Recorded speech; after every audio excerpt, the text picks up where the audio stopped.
सांगते. मी जात होते रस्त्यातनं माझ्याच एरियात. एक बाई, "अहो थांबा, थांबा, थांबा." तर मला कळेना, "तुम्हालाच थांबवलंय मी, थांबा." मी म्हटलं, "काय झालं?" "काय एवढं खडूस म्हणजे काय? का?" आणि मी त्याच्याकडे रागाने बघते. तर त्याने माझ्याकडे न बघताच तो गेला. नमस्कार, मी निकिता मराठी मनोरंजन विश्वामध्ये तुमचं स्वागत करते आणि शुभ श्रावणी झी मराठीवर ही नवीन मालिका प्रेक्षकांच्या भेटीला येणार आहे आणि त्यातील एक गोड सुंदर कलाकार माझ्यासोबत आहेत. आसावरी ताई, कशा आहात? मी मजेत. सगळ्यांना नमस्कार. सुरुवातीला तर तुम्हाला आज मकर संक्रांत आहे. खूप छान शुभारंभ आहे खरं तर मालिकेचा. तुम्हाला मकर संक्रांतीच्या खूप खूप शुभेच्छा. तुम्हाला सुद्धा, सगळ्या प्रेक्षकांना सुद्धा माझ्याकडून शुभेच्छा. नवीन मालिका येते इतक्या वर्षानंतर पुन्हा एकदा झीवर. तुम्ही स्वतः किती एक्साइटेड आहे? खूप म्हणजे मला वाटतं माझ्या प्रेक्षकांपेक्षा मीच जास्त उत्सुक आहे. मधल्या काळामध्ये हिंदी मराठी मालिकांमध्ये व्यस्त असल्यामुळे झी मराठीची पर्टिक्युलरली मालिका माझ्या वाट्याला आली नव्हती. पण आज एक तपानंतर 12 वर्षानंतर झी मराठीनी मला ही भूमिका देऊ केली आहे, ह्याच्याबद्दल त्यांचे म्हणजे आभार मानावे तितके कमीच आहेत. कारण कसं होतं, प्रत्येक कलाकाराची एक इच्छा असते की आपल्याला वेगळं काहीतरी करायला मिळालं पाहिजे. आणि खूप वर्षापासून माझ्या डोक्यात असं होतं की मला खलनायिका रंगवायची आहे. पण मला तशा पद्धतीची कधी ऑफरच आली नाही. आणि शिक्षिका म्हणजे टीचर किंवा प्रोफेसर, डॉक्टर, लॉयर अशाच भूमिका मी सतत करत आले. तर त्याच्यामुळे तो साचेबद्धता जी येते ना, ते मला नको होतं. आणि मला अशाच भूमिकेच्या मी शोधात होते की मला वेगळं काहीतरी करायला मिळेल आणि प्रेक्षकांनाही मला वेगळ्या रूपात पाहायला मिळेल. ती मजा त्यांना पण यायला पाहिजे ना, नाहीतर ते बोर्डम होऊन जातं. आपण स्वतः कंटाळतो आणि प्रेक्षकही तेच बघून कंटाळतात. त्यामुळे मला ही जेव्हा भूमिका आली तेव्हा मी अगदी म्हणजे असं म्हटलं, की हे मला मिळालंच पाहिजे असं झालं होतं माझं. आणि त्यांच्याकडनं होकार आल्यानंतर मग काय. वा, म्हणजे तुम्ही याची वाटच बघत होता आणि तुमच्या वाटेल म्हणजे जशी तुमच्याकडे ही भूमिका आली तसं तुम्ही सडन रिॲक्ट करून असं हो बोललात असं काही झालं? नाही, मला म्हणजे पूर्ण नॅरेट केली मला भूमिका कशी आहे, तेव्हा मी ऐकली पूर्ण स्टोरीची आउटलाईन आणि एक माझ्या कॅरेक्टरचा ग्राफ एवढं मला त्यांनी ऐकवलं. आणि मी तिथेच फोनवरती त्यांना म्हटलं, "मला ही भूमिका करायची आहे आणि तुम्ही आता पुढे जा, म्हणजे काय आता पुढचं तिकडनं काय येतंय ते सांगा." तर म्हणे, "नाही, तुमच्यासाठीच ह्याचा विचार झालेला आहे, तर म्हणून तुम्हाला सगळं नॅरेट केलेलं आहे." येस. पण म्हणजे निगेटिव्ह कॅरेक्टरच म्हणता येईल हे, म्हणजे कुचकी आत्या अशी आम्हाला मालिकेत बघायला मिळणार हां, आहे. म्हणजे हे आहे ती पूर्ण खलनायिकाच आहे. आणि बघताना तुम्हाला असं जाणवणार नाही, की मी खलनायिका आहे. मी अतिशय छान प्रेमाने सगळं करत असते. आता विश्वंभर माझा धाकटा भाऊ आहे. त्याच्या सपोर्ट करता मी सगळं करत असते. पण जिथे मला करायला पाहिजे तिथे मी कांड करत असते. आणि ते बघताना लोकांना, "अरे! हे काय? आत्ता तर अशी होती. काय हे चाललंय हिचं?" असं वाटलं पाहिजे. अशा पद्धतीनेच ती भूमिका पुढे जाणार आहे. आणि मी स्वतः ह्याच्यासाठी घेणारी मेहनत जी घेते ती अशी आहे की खलनायिका म्हटलं की खूप बटबटीत काही वेळेला असतात. म्हणजे ड्रेसेस म्हणा, म्हणजे केशभूषा, वेशभूषा, मेकअप, आपले संवाद किंवा एक्सप्रेशन्स ही खूप लाऊड असतात कित्येकदा. ती मला अजिबात आवडत नाहीत. वैयक्तिक म्हणजे मला तसं करायला नाही आवडणार. मी थोडंसं अंडर प्ले करते की ती तुम्हाला क्षणात ती प्रेमळ वाटते, क्षणात तिचं वेगळं रूप येतंय. ही मला करताना सुद्धा मजा येते. तर तुम्हाला बघताना नक्कीच मजा येईल. म्हणजे एक कंटाळवाणं होणार नाही किंवा मोनोटोनस होणार नाही, अशी काळजी मी घेते. आता प्रेक्षक कसं मला स्वीकारतायत ह्याची मला वेगळी येस. उत्सुकता आहे. पण कसं आहे, निगेटिव्ह कॅरेक्टर म्हटलं की खूप सारे चॅलेंजेस असतात. कारण प्रेक्षक पूर्ण त्या भूमिकेत तुम्हाला बघतात आणि कसं असतं प्रेक्षक लगेच जज करतात. म्हणजे आता तुम्ही जर चांगलं कॅरेक्टर करताय, अरे वाह! किती. पण प्रत्येक वेळी घरातल्या ज्या बायका असतात ना, त्या लगेच बापरे! ही किती कुचकी असं. असं प्रेक्षकांचं जेव्हा अशी रिएक्शन येते, तेव्हा एक पात्र जेव्हा तुम्ही स्वीकारताय किंवा ते साकारताय, तेव्हा काय रिएक्शन? आत्ता एक परवाचीच गंमत सांगते. मी जात होते रस्त्यातनं माझ्याच एरियात. एक बाई, "अहो थांबा, थांबा, थांबा." तर मला कळेना, "तुम्हालाच थांबवलंय मी, थांबा." मी म्हटलं, "काय झालं?" "काय एवढं खडूस म्हणजे काय? काय असं?"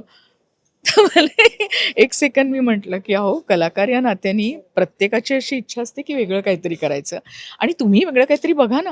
मला नेहमी त्याच रूपात का बघून तुम्ही असं प्रश्न विचारला?" "नाही, नाही, आसावरी म्हणजे आम्हाला कसं सोज्वळ, छान, सुंदर आणि अशी प्रेमळ अशीच आम्हाला म्हटलं, "हो, तशी आवडते याबद्दल थँक यू. पण मी आता जे काही ते करणार आहे, तेही तुम्हाला कदाचित आवडू शकतं ना. तर असं खडूस म्हणून बघायचं नाही, असं करू नका प्लीज बघा." असं मी त्यांना सांगितलं आणि पुढे गेले.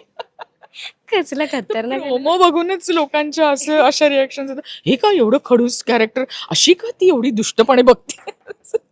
ती गंमत वाटते मला जरा. म्हणजे असं काहीतरी पहिल्यांदाच झालंय की हो, म्हणजे ही भूमिकाच मी अशी भूमिकाच पहिल्यांदा करते, त्यामुळे मला ह्या ज्या रिएक्शन्स येत आहेत त्या जरा मजेशीर येणार आहेत पुढे जाऊन सुद्धा मला माहिती आहे.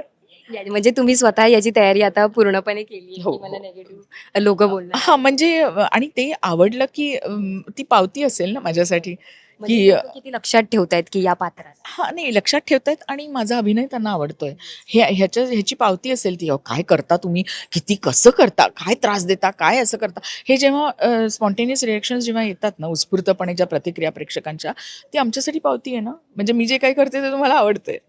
याच्या आधी सुद्धा तुम्ही झीवर काम केलेत आणि पुन्हा एकदा त्या झीचा जेव्हा भाग होताय, तर तेव्हा किती छान ब्लेस वाटतं.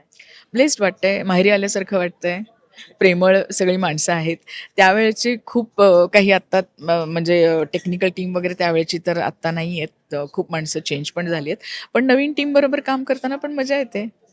आणि लोकेश गुप्ते जे आहेत, ते सुद्धा बऱ्याच वर्षानंतर मालिकेत कमबॅक करतात. सो तुमचं त्यांच्यासोबत आधी कधी काम झालंय का? किंवा आत्ता त्यांच्यासोबत काम करताना तुम्हाला किती मजा येते? हो, आधी आम्ही केलं होतं. बेधुंद मनाच्या लहरी नावाची सीरियल आम्ही केली होती 2002 मध्ये वगैरे असेल. त्यानंतर आम्ही आत्ता काम करतोय. म्हणजे जवळ-जवळ झाली तर 24 वर्ष झाली असतील एकत्र काम करून. त्यावेळेला काही एकत्र असे सीन्स नव्हते आमचे, पण आम्ही एका मालिकेत होतो. त्याच्यानंतर आता इथे काम करताना खूप मजा येते, कारण मी कामात खूप सिन्सिअर आहे, तसंच लोकेश पण सिन्सिअर आहे. त्यामुळे मग ते रिहर्सल्स करणं आणि आपले कामावरती लक्ष केंद्रित करणं हे अगदी सिरियसली आम्ही करत असतो. म्हणजे आता खूप छान-छान तुमचे लूक प्रेक्षकांना बघायला मिळणार आहेत. तुमची ही सुंदर साडी, मॅचिंग टिकली. तुम्हाला तुमचा हा स्वतः लूक किती जास्त आवडला? नाही, खूप छान लूक दिलाय मला. मी पण खुश आहे. पण फक्त हे रोज एवढे दागिने घालून इतके तास काम करायचं हे सोपं नाहीये. आपण लग्नाला जाताना वगैरे नटतो ते थोड्या वेळासाठी सुद्धा आपल्याला अनइझी होतं, की कधी एकदा काढते घरी जाऊन. तर मला इथे 12 तास हे सगळं असंच घालून नटून बसावं लागतंय. पण मला ह्याच्यात एक वेगळी मजा आहे. हे कॅरेक्टर जगताना मजा येते नंदाक्का करताना मला.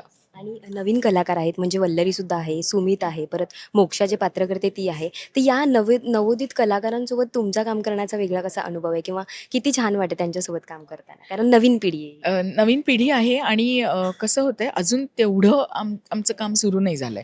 आत्ता जस्ट सुरुवात आहे. म्हणजे अजून जस्ट आम्ही आता एकमेकांना ओळखायला लागलोय व्यक्ती म्हणून. तर आधी मी कोणालाच ओळखत पण नव्हते. माझ्या म्हणजे ओळखही नव्हती. ह्या निमित्ताने आमची ओळख झाली आणि मग आपण काम करत असताना थोडे आत्ता जे काही दिवस झालेत सीन्स करत असताना आपण एकमेकांच्या गोष्टी समजून घेतो किंवा सांगतो. तर ही मोक्षाचा रोल करते, जी माझ्या मुलीचा रोल करते ती सानिका पण आणि दुसरी आपली वल्लरी आहे, श्रावणी आपली ही जी मेन लीड आहे. काहीही त्यांना असं काही सुचवलं, सांगितलं तर त्या अगदी पटकन आत्मसात करतात आणि "थँक ताई, थँक ताई" असं असतं. म्हणजे शिकण्याची आवड आहे आणि ही मोक्षा तर मला नेहमी सांगते, की "मला तुम्ही सांगत जा हां, मला खरंच सजेशन्स देत जा." म्हणलं, "मला जिथे वाटेल तेव्हा मी नक्की सांगत जाईन." तर त्यांचाही अभिनय चांगला खुलून यावा किंवा मला असं काहीतरी सुचलं, तर मी सांगते आणि त्या मुली करतात. इव्हन सुमित पण, आपला जो हिरो आहे, तो पण मला सांगतो, की "मॅम मला सांगत जा." आता एकदा दोनदा तर सीनमध्ये असं होतं, की तो काहीतरी चला, चला, चला म्हणून घाईनी शुभंकरला ह्याला विश्वंभरला नेतो आणि मी त्याच्याकडे रागाने बघते. तर त्याने माझ्याकडे न बघताच तो गेला.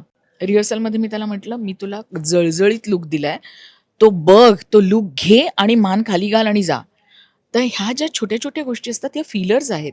मला तुम्ही इतकं मस्त सांगितलं. आता मला कळतंय, की काय तुम्ही बोललात, की बघ, बघ आणि तुझं म्हटलं तुझं कॅरेक्टर पण उभं राहतंय ना त्यामुळे, की मी असा लूक दिल्यानंतर तू मान तुझी खाली गेलीच पाहिजे.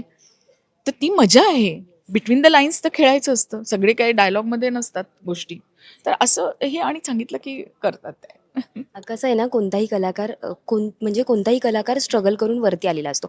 तुम्ही सुद्धा आज बऱ्याच मालिका, चित्रपटांमध्ये काम केलंय. पण आत्ता ते मागे वळून बघताना किती छान वाटतं, या टप्प्यावर इतके प्रेक्षकांचं मला प्रेम मिळतंय. प्रेक्षकांचं प्रेम मला कायमच मिळत आलेलं आहे. मी ज्या काही भूमिका केल्या, आजसुद्धा मी अनेक वर्षापूर्वी केलेल्या भूमिकेबद्दल लोक मला म्हणतात, की "काय तुम्ही त्याच्यात?" ते खरं कित्येकदा मला आठवतही नसतं. मग विचार केल्यावर लक्षात येतं, "अरे बापरे! त्याला एवढी वर्ष झाली आणि तेही यांच्या लक्षात आहे." म्हणजे खऱ्या अर्थाने प्रेक्षक आमच्यावर आणि आमच्या भूमिकांवर प्रेम करत असतात. मग त्याकरता मी माझ्या प्रेक्षकांची ऋणी आहे कायमच, की मला नेहमीच त्यांनी नावाजलंय आणि मी ज्या प्रकारच्या भूमिका केल्या त्या त्यांना आवडतच गेलेल्या आहेत. असा एक वेगळा चाहता वर्ग आहे माझा. जाता-जाता प्रेक्षकांना काय सांगाल? जाता-जाता हेच सांगेन, की सोमवार ते रविवार रोज संध्याकाळी 7 वाजता झी मराठीवर शुभ श्रावणी पाहायला विसरू नका, कारण मी महिन्याचे 30ही दिवस तुमच्या घरी तुम्हाला भेटायला येणार आहे या रूपामध्ये. तेव्हा अलकनंदा राजे शिर्के नक्की बघा.